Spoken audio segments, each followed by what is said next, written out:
How to replace a defective Omnitracs IVG. Move it from the holster.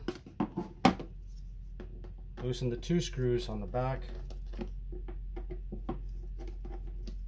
Lift the panel. Note the placement of the stress relief. Press and hold here on the wiring harness. Slide back. Put the replacement Qualcomm in place. Note the spot for the release. Slide the harness into position. Replace the stress relief in the similar location. Close the cover. Tighten both screws.